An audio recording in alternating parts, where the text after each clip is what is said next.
বন্ধুরা, স্বাগতম জীবজন্তু চ্যানেলে। এখানে আমরা নিয়ে আসি জীবজন্তুর রহস্যময় গল্প, প্রকৃতির অজানা অধ্যায়। আজকে আমরা যাচ্ছি এমন এক জগতে যেখানে মানুষের পা খুব কম পড়েছে, জঙ্গলের অদ্ভুত বাসিন্দাদের গল্প।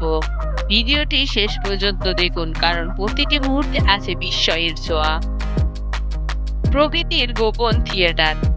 জঙ্গলের প্রতিটি গাছ, প্রতিটি পাতার নিচে লুকিয়ে আছে অজানা প্রাণী। আজকের গল্পের শুরু হচ্ছে সুন্দরবনের গভীর জঙ্গলে। সেখানে এক অদ্ভুত রাতচরা প্রাণী আছে, যাকে গ্রামের মানুষ বলে ছায়া বিড়াল।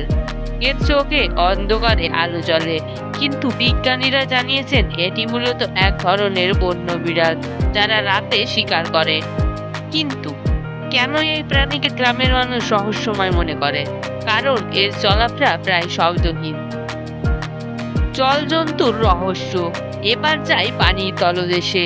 নদীর গোপন বাসিন্দা ঘোড়া মাছ।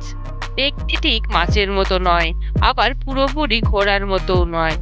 এটি ভারতের উপকূলে পাওয়া যায় এবং বৈজ্ঞানিকভাবে একে বলে সি হর্স। মজার ব্যাপার, এদের বাচ্চা জন্ম দেয় পুরুষ মাছ। পিঁপড়ের রাজত্ব।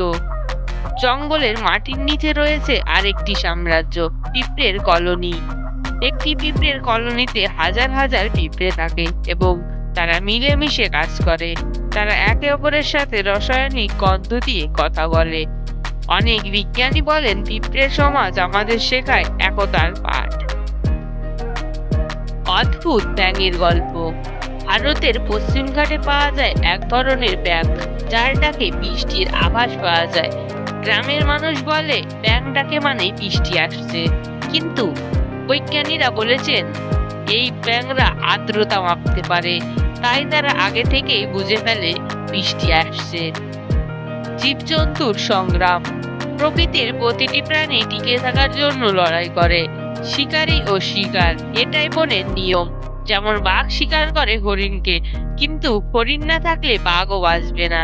তাই প্রতিটি প্রাণীর প্রকৃতির ভারসাম্যের অংশ। বন্ধুরা, আজকের ভিডিওতে আমরা দেখলাম জীবজন্তুর রহস্যময় দুনিয়া।